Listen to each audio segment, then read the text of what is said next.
Dear Heavenly Father, we come to you this morning praising you and worshiping you. We lift you and honor you.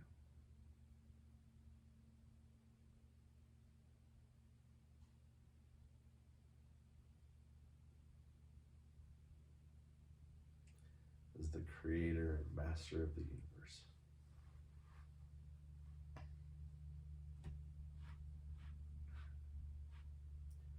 The all-knowing and the all-powerful.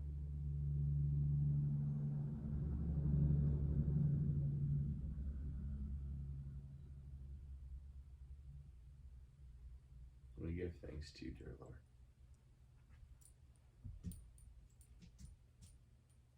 We know that all things work for the good of those that love you.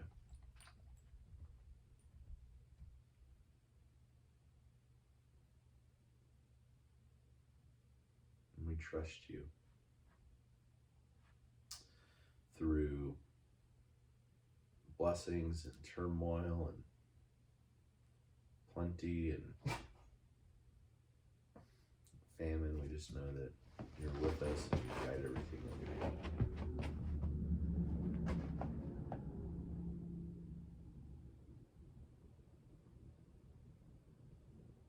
And we ask for your direction and your guidance, and just that you would keep pressing into our lives.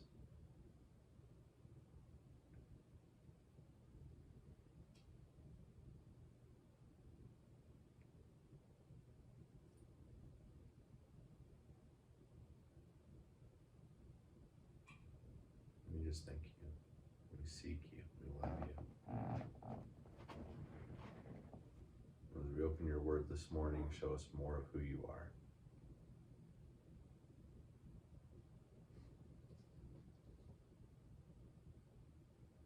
And we pray these things in your Son, Jesus' name. Amen. Thank you, love.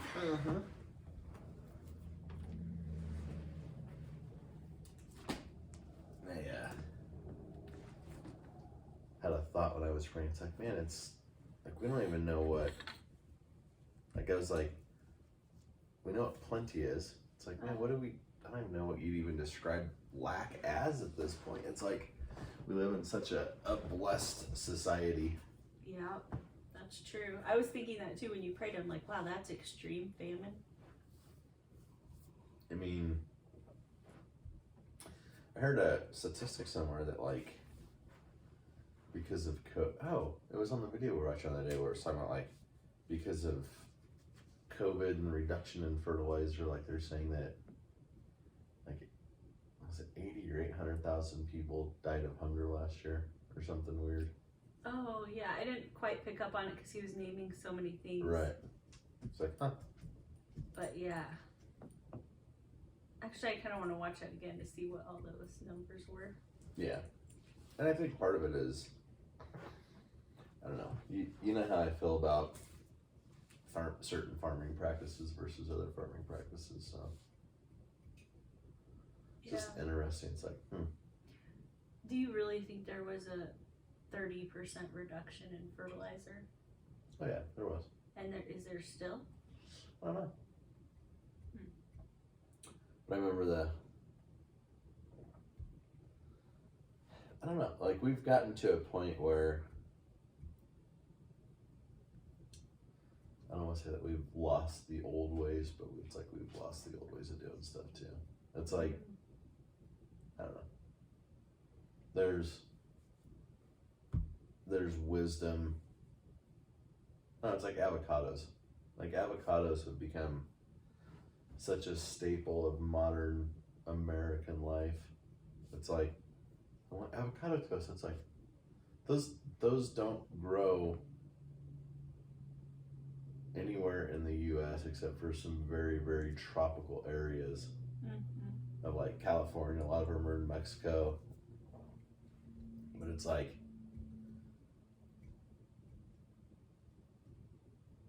how cheaply are those things being grown and produced that they can be shipped to your grocery store for $1? Like, I can't even imagine. It's like, what would you even eat locally that's comparable? I don't even know. Sweet potatoes and Japanese. What are those things you grew? You're talking about sunchokes and sweet potatoes? Sunchokes. Those are so good. Well, you also grew some other kind of sweet potato that was really, really good. Is that what I'm thinking of? That were big. The sunchokes were little. They're like really those big. were the beets. Oh. Yeah, those were mango beets. I really like those too. Yeah.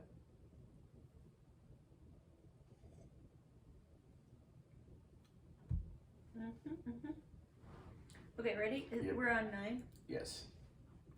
Okay. The way of wisdom. Wisdom has built her house. She has hewn her 7 pillars. She has slaughtered her beasts. She has mixed her wine. She has also set her table.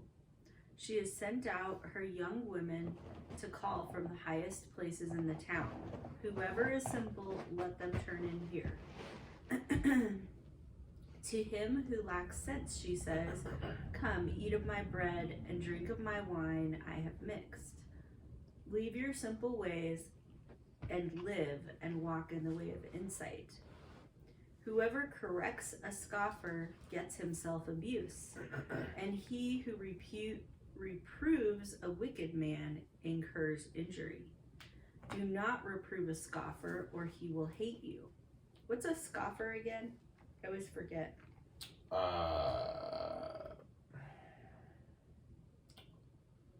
Looking for their in the when to me a scoffer is like an arrogant person who is unteachable. Yeah. So it's that. It's just the person that's like, I mean, overtly arrogant people who are foolish in their own ways. Yet, I mean, there's a few people that come to my mind that I know that it's like, you can present them with sound wisdom and knowledge and direction and guidance, and they think they know everything, but their lives in complete and total shambles. Mm-hmm. And you're like, hey, you might not want to do that. No, I know what I'm doing. It's like, but do you? Yeah. That's what to me, that's what a scoffer is. And it's just like, so it talks about if you correct a wise person, it's like, yeah, okay, cool. Like, I want to learn and grow. But then there's the scoffer. It's like, oh, you don't need to tell me anything. I know how to do it. And it's like, really? Yeah. Okay. All right. Do not reprove a scoffer, or he will hate you. Reprove a wise man, and he will love you. Give instruction to a wise man, and he will be still wiser. Teach a righteous man, and he will increase in learning. The fear of the Lord is the beginning of wisdom, and the knowledge of the Holy One is insight. For by me your days will be multiplied, and years will be added to your life. If you are wise for yourself. If you scoff, you alone will bear it. The way of folly. The woman folly is loud. She is seductive and knows nothing. She sits at the door of her house. She takes a seat on the highest places of the town, calling to those who pass by, who are going straight on their way. Whoever is simple, let him turn in here. And to him who lacks sense, she says, stolen water is sweet, and bread eaten in secret is pleasant. But he does not know that the dead are there, that her guests are in the depths of Sheol. So to me, the woman of folly goes back to The adulteress. Yeah. Yeah. I was thinking that too. It's kind of like the same. Right. But it's, I think it's not necessary. Again, this kind of strengthens my belief's not really the right word. Theory might be the right word. Yeah. That the adulteress is actually the woman of folly, which is, because it's talking about bread eaten and, you know, and water, stolen water is sweet. It's like, so is that a metaphor for adultery, or is the adulteress the metaphor for just, I think it's just like stupid? You were saying the other day, just all temptation. Right. And this does confirm what you're saying, because I think it's just looking at it from a different angle. Yeah. to basically bring home the same point. I think the most striking part of this for me is the teaching and training part. It's like, I there's a part of me that takes a step back, and it's like, man, there isn't anybody that I don't want to have a conversation from, and I don't want to try to listen to and try to learn from. That's it's like true. You're the guy of why. Well, but I mean, it's for me, it's one of those things where it's like, man, I love talk. I mean, I'll talk to an 8-year-old and try to figure out what insights they have. I know it sounds odd to a lot of people. No, I love that you're like that. But then it's like, man, there's some people I know that, like, the only thing that comes out of their mouth is, yeah, but. It's like, hey, we need to do this. Well, yeah, but. And it's just like, whoa, like. And it's just, those are usually the people, if I'm thinking about it, it's like, huh. And then I guess the other thing I would say is, if somebody is being combative in terms of education, being held accountable, growth, whatever, I mean, that tells you if they're a wise person or a scoffer. And the Bible is then very clear about how you should treat them or what you should. You don't correct them. Well, no, but it's very clear. I mean, in previous chapters and in future chapters of Proverbs, it talks about not being around them, disassociating yourself, because it's like, it's just a constant struggle. So, yeah, I think, I don't know, there's a part of me that's like, man, I think that might be the litmus test for who you associate with. I think that might be the test. Really? You think it's that? Yes. Huh. Because if I want to surround myself with wise people, like, I don't want to have people in my life that are challenging to deal with, that are scoffers, that are hard-headed, that are stiff-necked, that are brain damaging people to work with. I totally agree, and it's exhausting, and it doesn't help anyone. No, it leads to abuse. Yeah, it does, and it takes. He who approves a wicked man incurs injury. Right, and I'm not. Okay, so I'm agreeing with what you're saying. Right. No, I totally 100% agree. What I'm saying though is just your thought about this being it, like your test of who you spend time with. Well, what is it? 2 Timothy something that talks about end of times, how people will be. Right. That there's more that I think. I don't think so. I think you think that covers it? I think you can boil it down to this. Here it is, 2 Timothy 3. Let's just see. I think it's. Yeah. Okay. I think this is the foundation on which both houses are built. Go ahead. What do you mean by both houses? Go ahead. Go ahead. You feel very strongly about this. I'm starting to. Yeah. This literally never clicked for me until right now, and I'm like, I mean, it's one of those like, wow. moments for me, literally right now, because this has always just kind of been a la-di-da-di, anybody kind of, you know. But now that I'm really starting to like think about relationships I have and people that are around me and relationships with people at different corporate entities and just all these things, I'm like, check. I'm trying to find anybody that doesn't fall into one of those two categories. And it seems like if you fall into one, you fall into both. No. Go ahead. I'll explain. Okay, so, but understand this, that in the last days there will come times of difficulty. For people will be lovers of self, lovers of money. Scoffer. Proud. Scoffer. Arrogant. Scoffer. Abusive. Scoffer. Disobedient to Scoffer. their parents. Ungrateful. Scoffer. Unholy. Scoffer. Heartless. Scoffer. Okay. Unappeasable. Slanderous. Scoffer. I thought I'd just mix it up for you. Without. Okay, don't say scoffer anymore, just because you're driving me a little bit crazy. You're kind of might be. Okay, anyways.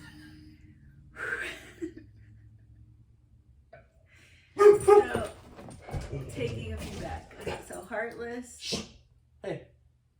appeasable, slanderous, without self-control, brutal, not loving good, treacherous, reckless, swollen with conceit, lovers of pleasure rather than lovers of God, having the appearance of godliness but denying its power. Avoid such people. Scoffer. Do you have your phone? I'm like craving to hear the definition of scoffer, even though you explained what it is. It should be in the.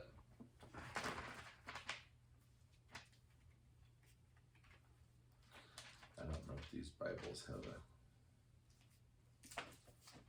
a concordance in them.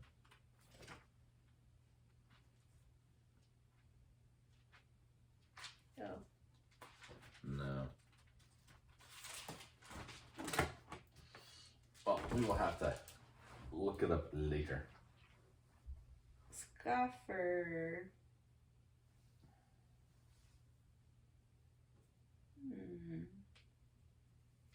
Okay, I don't know. But anyways, I think you're right about that. About what you're saying. I just wanted to hear it like very like concisely what it is. Yeah. I mean, I can go get my phone.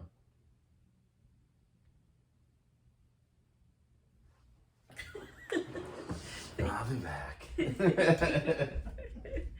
You should refill our coffee While we're on break? Yeah. Okay.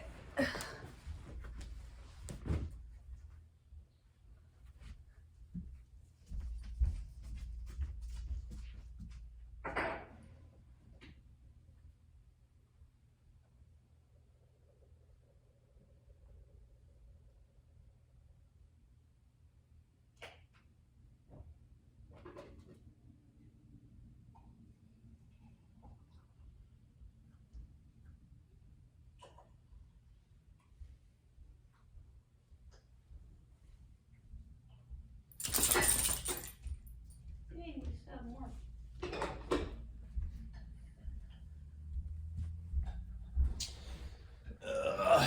Okay. So, according to Google,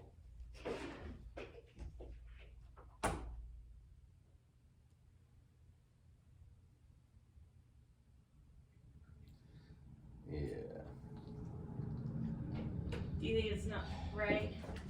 Google. Okay. It says to show contempt by derisive acts or language. Derisive? Yeah. Scoffed at the idea. Transitive verb to treat or address others with derision. Mock, scoffer, noun. That doesn't. It doesn't help at all. No. Really. Okay. Maybe So then- look up the. Wait. I will. biblical. So then the next definition, and this is kind of funny to me. Uh-huh. It's like, is Google being a scoffer? By not telling you what a scoffer is? Someone who eats a lot of something very quickly. I'm like, that's scarf. Yeah, I'm like, says chocolate scoffers.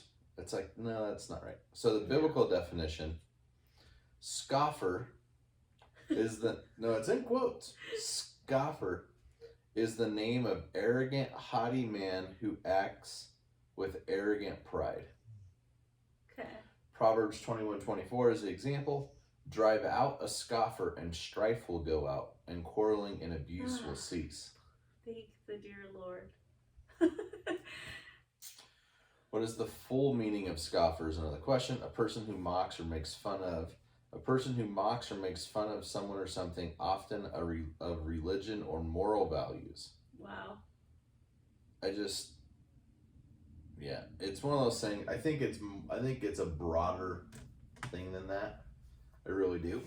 I think the prideful, arrogant, not listening, kind of like, oh, come on, like, oh, no, like, I already, like, just that arrogantness, I think, is more of what it means. And honestly, I think that is a basis character. Like, I can have an intelligent, thoughtful conversation with people who I completely disagree with on just about everything. Yeah. And they can learn from me and I can learn from them, and we can both improve our thought processes. And like, just because we have a difference of opinion doesn't mean that we're enemies. I think where it gets, I can agree with somebody 110% on just about everything, but if they're that kind of scoffer, I know everything kind of attitude, eventually I think you're going to have a difference of opinion. When you have that difference of opinion, the relationship is going to dissolve. And I'm thinking of, like, I know people like that where, man, we agree on 99% of things, but as soon as there's that one thing, they get all huffy and throw a temper tantrum and right. And you can kind of sense it too. Right. When you right. you kind of know how someone's going to react to your right. feedback or your thoughts. There's actually somebody in my life right now that this makes me think of very clearly. It's like, yeah, we have conversations, and like the I know better arrogance coming out of them is astronomical, but they are in almost every meaningful area of their life, there's massive dysfunction. And when you try to say, hey man, maybe you should approach things a little bit differently, it's no, I know better. And it's like, and I think, like, in my mind, I'm making these leaps and bounds and connections. Yeah. Because it's like, oh, well, you start looking at like all these little nuggets where it's like, hey, out of a man's heart, out of the abundance of a heart, a mouth speaks. The roots of a tree determine whether or not it actually produces fruit or not. And so when you start looking at what's the kind of fruit that these people are producing, right? Is it good fruit or bad fruit? And then you start magnifying it all. It's like, okay, it's really striking to me too. Like, yeah. Because I know that there's people in both of our lives that we are dealing with that definitely fall into the scoffer category. 100%. And you're just like, well, and wow. This is like, avoid them, walk away from them. It's pointless. It's totally pointless to try to. Well, did you hear and we haven't gotten to this proverb yet because it's in the future. It's Proverbs 21. Drive out a scoffer and strife will go out. and quarreling and abuse will cease. Yeah, that's why I'm like, But it's like, so what happens if you bring in more scoffers? What happens if you allow scoffers to remain? Like, that's why I'm saying I think this honestly is the base fundamental characteristic of who we should be looking like. That literally, I think, is the litmus test. Oh my gosh. And the opposite of that, this is what, okay, so remember I told you I had that construction orientation, the walkthrough with my client the other day? Yeah. That superintendent was freaking amazing. Like, it was such a relief because he was pointing out his own mistakes. Like, I hardly had to do anything. I'm used to, like, having to advocate for people and, like, take the tape. And I'm like, here, I'll do it. I'm just laughing. So I'm like, there's nothing that we've had to worry about in a new build that's ever been wrong that we've experienced. Right. But this guy, it was like such a breath of fresh air to be around somebody who is not like that. Right. That you could point things out to him, and he literally was like, okay, no problem, got it, I'll take care of it, writing everything down that normally they will like, well, that's technically okay. Well, they'll do that, but even more than that, they'll say, oh, okay, but then I'll see them like think, and then they'll not write it down. So then I write it down. Then we get to the end, and I'm like, hey, you missed all these.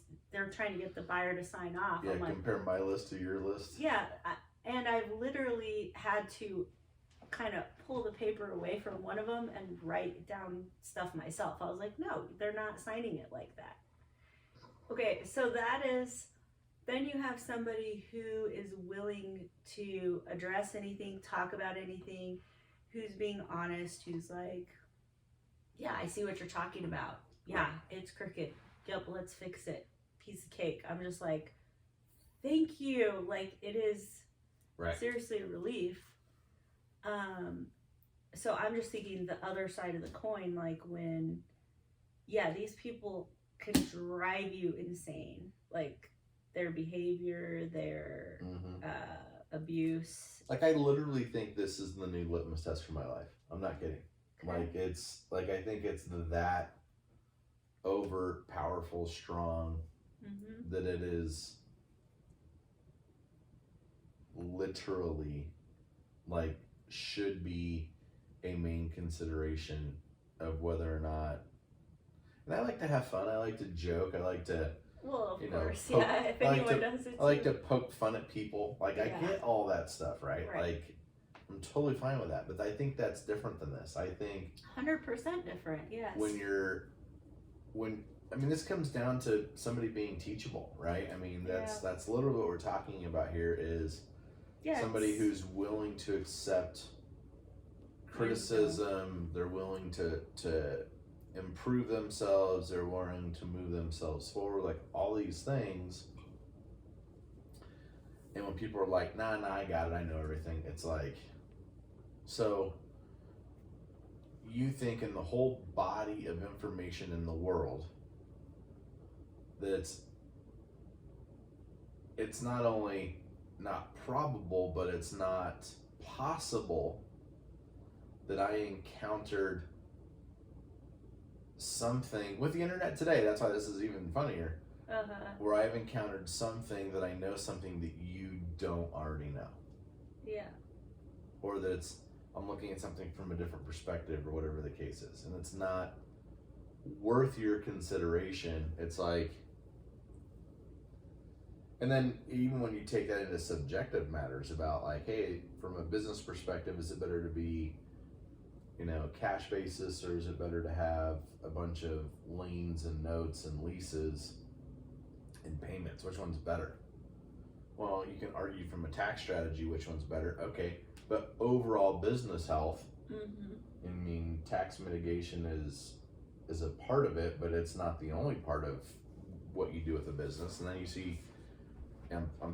see, farmers go bankrupt because they have too big of lease payments or mortgage payment, or not mortgage, but like lease and rent payments. They're too leveraged. Yeah, and it's like, man, cash flow is what kills more businesses than almost anything else. is not having Oh, cash. yeah. Or cash equivalent or access to cash. Mm-hmm. And it's like, yeah, I mean, you can, and Dave Ramsey talks about this to some degree in some of his stuff, not his get out of debt stuff, but he talks about being like just so overly leveraged that if you can't make the payment, what happens, Mm-hmm. right? You lose the equity, and there's all those other things that happen, right? Right. So access to cash flow, cash equivalents are crucial to the health of a business. Mm-hmm. And it's like, okay, so there's all these theories, and it's like, if you and I can't even Talk about them. yeah, if we can't argue, and I don't mean argue as in fight, but argue as in terms of debate, right? Yeah. The pluses and minuses of either way of approaching something, and you're like, no, I got it, I know 100%. It's like, man, do you know all the tax code, all the business principles, all the So you strategies? just know everything, right? Yeah, it's like, Yeah.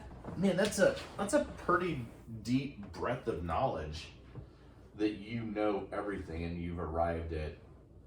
Like, I heard about a new loan today in YouTube Shorts. It was kind of interesting. It said that if you're buying a house, and I forget, it's a 4-letter acronym, I forget what it was, but it's like, if you're buying a house and the house will cash flow, if the payments are less than what the house can be proven to cash flow at, not because there's a renter, but because of basically market analysis, they'll give you the loan with no money down, no credit check, no proof of income required, like all these other things. And it's like, I didn't know that existed. How many people in real estate? I have no idea, and I didn't even absorb what you said. My brain's moving way slower than yours. I'm like, I can't. Basically, what it said is that if a property will cash flow. Yeah. How would it cash flow without a renter? What do you mean? Well, because the house is worth a certain amount in rental market. So in Denver, Because it has the potential to. Is that what you're saying? Yes. So even if it doesn't have a renter. Oh. So let's say that you've got a house in Denver that'll rent for $3,000 a month, but your payment's going to be $2,200 a month. They will instantly give you a loan with no verification of your credentials. I never heard of that. You should send it to me. I would have to go back and find it, but Well, I could just ask somebody. right. But I'm just saying, it's like how many mortgage people, how many real estate people don't know about that little thing? And it was a real estate investor talking about like, hey, I get questions about this thing all the time, and it's a NSDM loan, or I don't remember the acronym, so it was a 4-letter acronym. Okay. But it was literally like, yeah, if the market rent is higher, then there's no income verification, there's no credit pull. I mean, it's literally like. Did he say this is new? No. Huh. I'll have to look that up. I don't.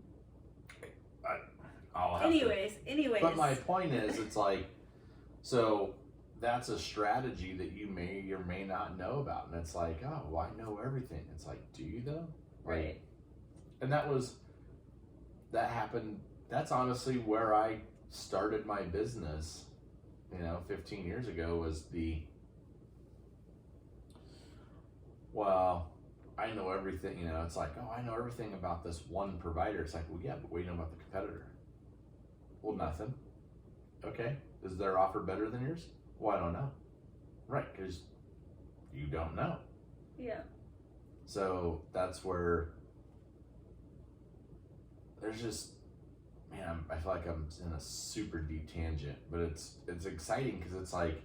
Yeah, because you discovered something that's been Right. destructive to you. And I think it's interesting how, like, I can't even imagine how many times you've read this. Right. Oh, but for whatever reason, all your experiences are lining up now, and you're like, whoa. Well, the hard part, like what's running, so we're having a conversation. You know how my mind works to some degree. Where it's like I'm having a conversation, right? And I've got this little calculation going on back here somewhere that it's like, okay, so the contractors that I've worked with that have been challenging to work with, that I don't have relationships with, that have been just detrimental to my business, to my health, to all the other stuff, like if they've been scoffers, yep, check, like just across the board, like all my biggest problem children have been scoffers. Agreed. And then it's like, okay, the ones that haven't been problem children, are they non-scoffers? For the most part, they are. And I can maintain relationship with scoffers to some degree, but at some point, this is the way I think things should be, and unwilling to, like, those always end in demise. And it's like, man, how do I interview contractors for humility, for the scoffer trait as a filter? How do I filter out? You have me do the interview. I'll find them. Well, no, but so now I'm like, my mind is running with like interview questions, because it's like, well, how do you interview?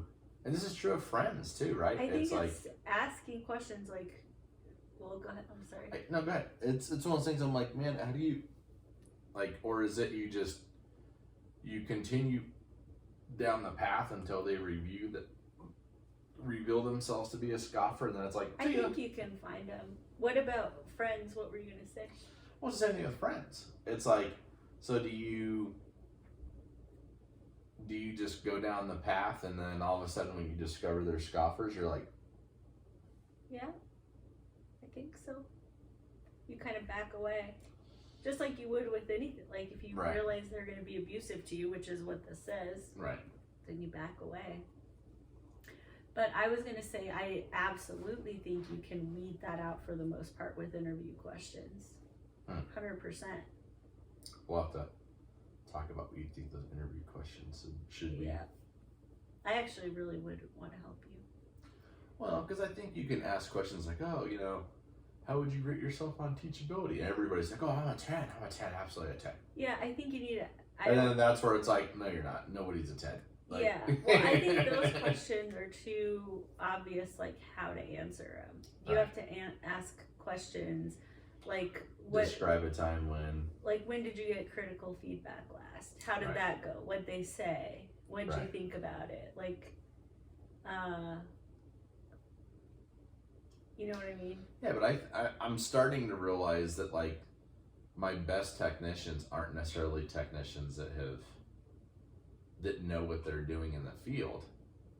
In fact, a lot of them are people who don't know anything about doing the kind of work that we do. It's more,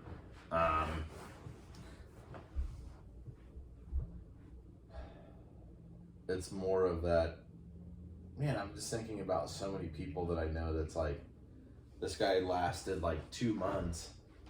I'm thinking about one person specific lasted like 3 months that should have been, based on what I knew of him, should have been an amazing, amazing asset to the company. And it was just like, fell flat, didn't really do what they should have done, in my opinion, wouldn't take any correction. And it's like, like, it's just very, very interesting. Mm-hmm. It is interesting. I think this is my new base litmus test for relationships. Yeah. You can't tell me otherwise. Well, and it's yes, sir. Well, and it's interesting just how. I'm laughing because a scoffer would say that. No, I know. I get it. That's interesting. Just like, I've read this a bunch of times too, and it really is important to completely move away from people like this. Like, I've had people like this that I still, had around, and I'm trying to limit my interactions and limit my conversations, Mm-hmm. and they still abuse you. Right. Like they like pop up. It's almost like whack-a-mole. It's like yeah. It's like, okay, I think I've got all the scoffers out. It's like, yeah. And you're like, okay. Yeah. You seriously need to completely clear them out, and if you can't, then you need to clear yourself out or something. And I think that's why, and I think businesses are full of scoffers. I mean, especially now. Yep. It's like, the world is full of scoffers, so yeah. Yeah, but I'm going to go back to the, did I just say yeah, but I did, didn't I? I'm going to go back to the drywall analogy. It's like, and you can watch a YouTube video and learn how to do something, but it doesn't mean that you truly understand the principles of what you're doing. Mm-hmm. And so, with more books now being published than ever, and more, I mean, think about just how many I saw somewhere, and I don't know if it's true. I didn't fact check, but it said something like there's more video content now being created on a daily basis than could be consumed in 1,000 years. Huh. So, I mean, we have our YouTube channel, we have the every day. Yeah. Wow. Like so it's like everybody has a voice. No, I'm just... I'm not laughing at you. I'm laughing at when you said that. I just imagined like a bunch of voices talking at once, and I'm just like, wow. Ugh. Yeah. It's like very loud out Well, there. and it's like everybody has a voice, but who's actually like learning? I mean, I've sent videos to people going, hey, here's a 30-minute video that'll walk you through kind of the culmination of the last 3 years of stuff that I've been studying and trying to vet out and learn. And it's like, hey, did you watch that video? No, I haven't had time. Mm-hmm. Well, you've had time to interject, and we've interacted, and it's like, I don't understand. It's like, I'm trying to get on the same page with you. Right. I'm trying to encapsulate 3 years of research so that we can have an intelligent conversation. It's not from, I'm trying to talk at you. It's, here's where I started. This is all the stuff that I've learned. I am here now. Mm-hmm. I want you to catch up to where I'm at so that we can go together and have an intelligent conversation from there. Right. And it's interesting. It's like, huh. Yeah. I mean, it'd be like, it's like me.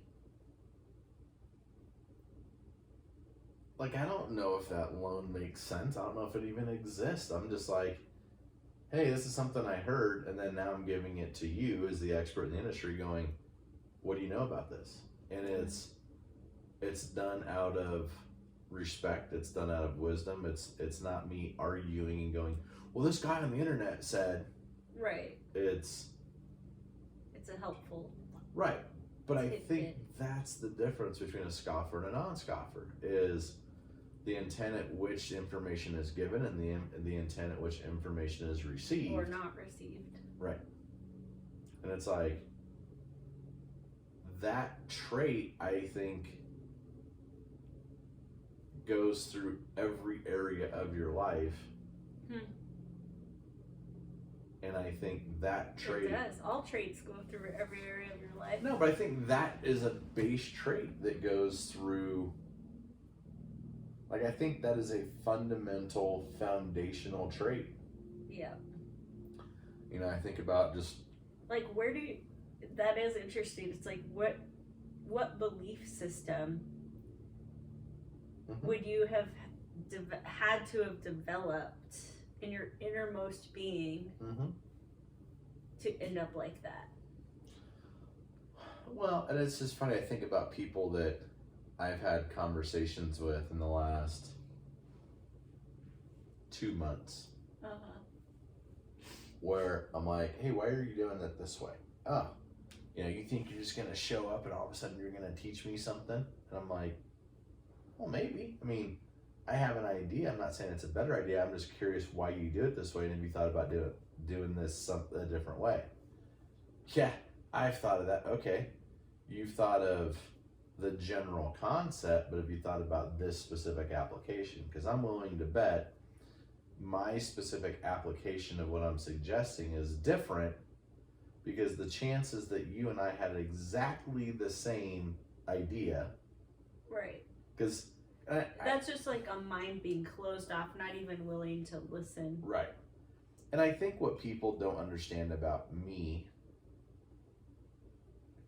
is, and maybe this is a me thing, I don't know, but I feel like I can I feel like I can observe somebody doing something for a very short period of time and almost arrive at how they arrived at doing it the way that they're doing it, or why they're doing it the way that they're doing it. And I can almost reverse engineer the thought process that got them to that point. And then I can go, oh, you made a wrong turn here. Yeah. Like, you should do it this way because it would be more efficient and more effective. You were on the right path until you hit here. You made this mistake and now you went on this branch and now you went somewhere else over here. Yeah. But if you would back up to here and go that way and make this tweak, it'd be a lot more efficient and effective. I totally agree. You do it with me all the time. I see you do it all the time with people. It's interesting. It's like, man, you're 90% of the way there, and it's like, oh no, I've already tried that. And it's like, okay, but did you try it this way? And I'm willing to go, okay, I'm completely wrong. I don't know what I'm talking about. You're very like, gosh, it's hard to even explain. Very perceptive and very, I mean, that's like the way you cook too. It's like you are very. I used to be that way. Cooking is now a challenge for me. I know. It's a season. But see, for me, like, I'm looking at the cabinets hanging, right? And I'm like, okay, I know how there's a half a dozen different ways to hang cabinets. I can guess how those ones are hung just from looking at them from here. I don't know 100%. I haven't looked at them. But it's like, did they French cleat them? Probably not. And most people would be like, oh, what's a French cleat? Like, I don't know anybody in tech that if I brought up what a French cleat is, they would know what it was. They've used them because some devices utilize them. You're like the extreme opposite of this is what it is. Because you research, you listen, you learn from people. But those are people that I want people like me around me. Mm-hmm. I don't want people that I'm, constantly walking away from going, man, you're going to make a mistake. Or walking on eggshells because you don't know how they're going to scoff at you. Right. Yeah, this is a very good. I think that's my new litmus test. Yep. Well, good. I just gotta figure out how to implement it. I think it's actually more simple than you think. Yeah, could be. So, well, I mean, I don't know. It's one of those things where it's like, it might be easier than I think. It might be like in my mind, I'm trying to create a methodology that gives me like a 99.9% accuracy rating. And it's I think it's just paying attention and then doing what you've got to do, which requires setting and enforcing boundaries, which requires like willingness to have difficult conversations or let go of like the perceived security that what that person brings you or whatever, because it's like they're really not bringing anything good, and it's like, but you don't want to lose. And I mean, I feel like that's kind of like what happens with employers sometimes. Like if they have a scoffer who's causing all these problems, Mm-hmm. they will keep them around because, oh, well, they're producing in this area. And it's Right. like, yeah, but the whole integrity of the person is not there. They're bringing destruction, period. Like, it's not helping anybody. And it's funny because that's one of the classic management questions that gets discussed a lot, and it came from the sports world. So one of the questions is, would you rather have, and management has been teaching us for the last probably 10 or 15 years, would you rather have would you rather have somebody who is a high producing employee who is difficult to manage, or would you rather have easy to manage mediocre employees? I know my answer. But Well, go ahead.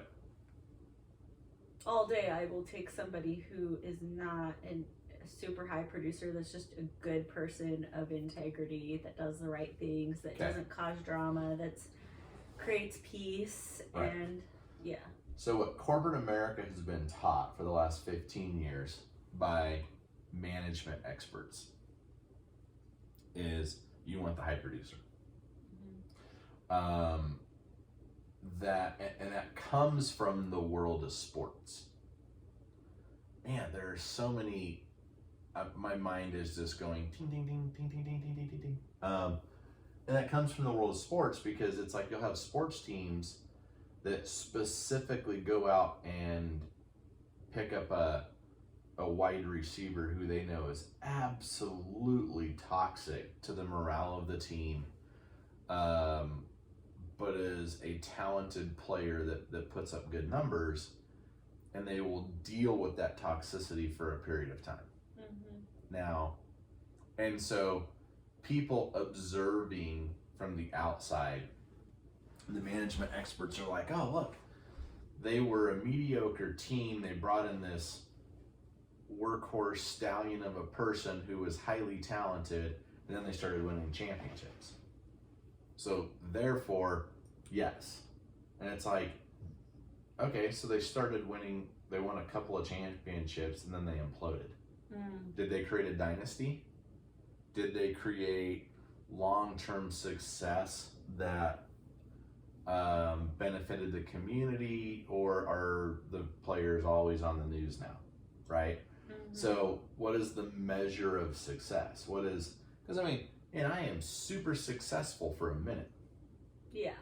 But it's, are you sustainably successful over a long period of time? Yeah. That is the true measure of success. So that's number one. Number two, the other fallacy is sports, I feel, highlight physical talent. And man, I am never going to be able to dunk a basketball from the free throw line. Not a skill set I have. That takes a very specific talent that is not teachable, that is not duplicatable.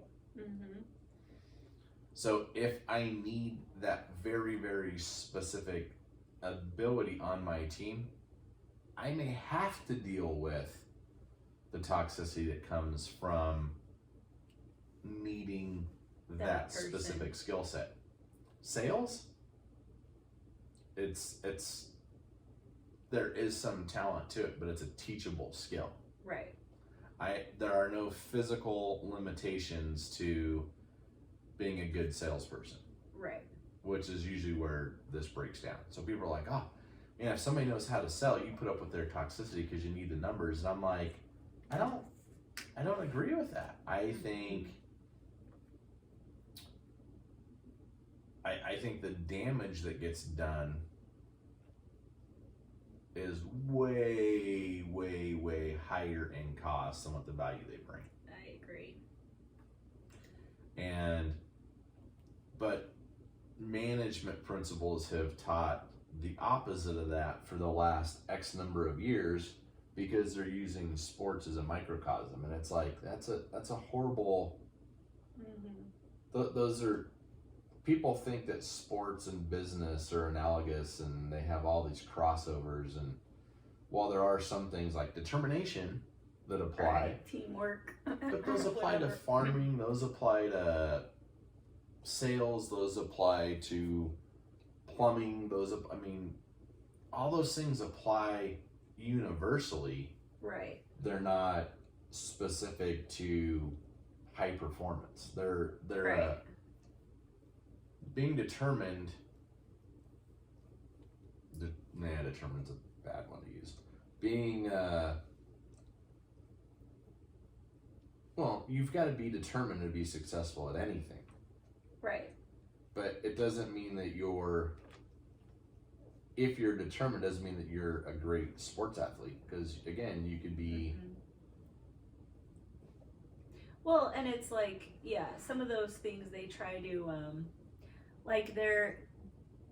I know for a while when we were interviewing people, we were interviewing based on competitiveness, Right.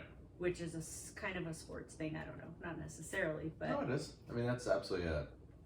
But it's like, and they were looking for people driven for money. Well, I'm not driven by money, and right. I'm not competitive.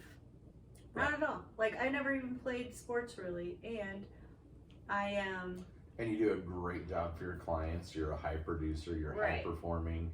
So I'm like, why are we interviewing like this? Because that doesn't capture all the people that could potentially do a great job. Right. Well, think about Mike. When we sat down with Mike last week, I think he's a phenomenal agent just from our conversation. Amazing. Yeah. I don't think that he's highly competitive. No, he's not. He's very similar to how I am. Yeah, actually. I don't get that from him. That he's a highly money motivated, highly driven, highly competitive, selling sunset kind of personality. But I'll bet you his clients appreciate him. Oh yeah. And it's like, could you imagine a company filled with agents that actually, with Mike's, I'd be so. That actually care about their clients' right well-being, not. That's yep. Every agent I've ever hired. Right. That's.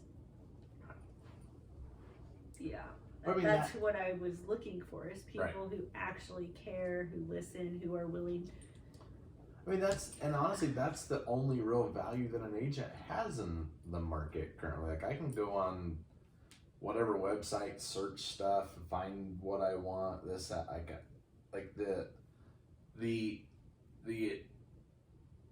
the biggest reason why I think somebody needs an agent is because they need somebody who's going to guide them through a process.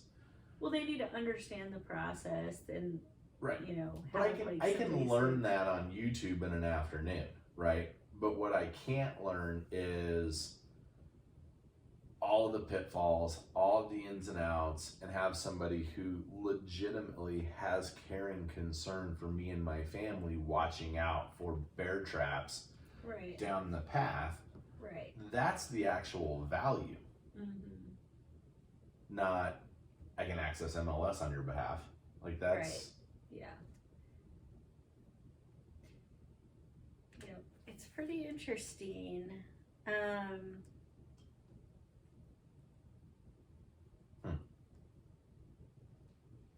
Man, I gotta figure out how to bake all this stuff in now. Yep. I really do. Like that. I know, you will. I'll help you if you want help. I think when I'm gonna build when I build my interview check sheet, that'll be like the headline, "Are they a scoffer?" Yeah. No, it's not when I'm. No, it's to remind you. Yeah. So when I'm making notes, it'll be like, "Oh no." That's good, dear.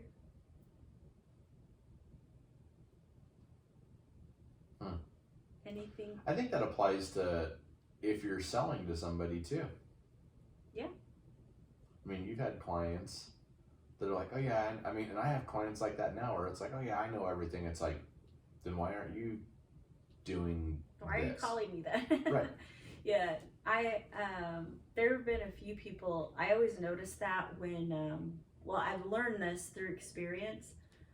The people that really drill you and you feel kind of like, it's not when they ask you questions about what you do and how you do it and try to understand. There's a different feeling from that versus like where you feel like you're being grilled and they already have a negative thought about who you are because of maybe, I don't know, because either That's because they think they know better. They're scoffing. Well, or could be that could be, and it comes from different things, I guess what I'm saying. Like sometimes they've had a bad experience, but not everyone who has bad experience will call you and be a scoffer. Like some people just will say, I'm worried about this because I've had this bad experience. Let me tell you about it. Okay, I can work with that. I can work with honesty. I can work with your fears. But when somebody calls and they're being complete jerks to you, like from the first minute you talk to them, those people, I always, at this point in my career, I'm like, you know what? I don't think this is going to be a good fit. I want you to be happy. Maybe you should talk to some other agents and find what you're looking for. Because when I'm feeling that resistance right away at the very beginning, I'm like, we're not doing this. So. Well, it just makes me think, I think, because I've overheard a number of your conversations over the years where, well, no, I'm just saying, where it's like, you're talking to a potential client and like they think they know everything. Like they straight up think they know more than you do, and it's like, well, I've been investing in real estate for 10 years. Okay, cool. I've been an agent for 25. Like, tell me Don't more. Don't age me, dear, please. Maybe not quite 25, maybe 20. I wasn't saying you specifically because you would never say this, but it's like, tell me more about your experience, please. Like, tell me more about your depth of knowledge of. And it's like, yeah, why are you even calling me? Like, why? Because I remember clients have like, well, I'll just call the listing agent myself. Okay, so if you want to go unrepresented without insurance to back you up, without like all this other stuff, like go ahead. It's like, why are we even on the phone then? Right. It is odd. It's odd.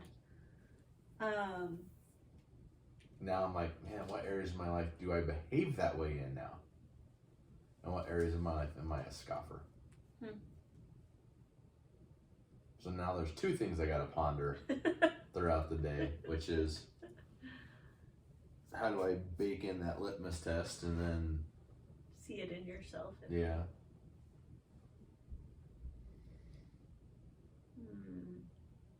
How long have we been talking? Oh, we're over an hour again. Oh lordy. Should we cut it? Are we over an hour? Yeah, we're over an hour. Okay. Okay. Gotta go. Okay, the end.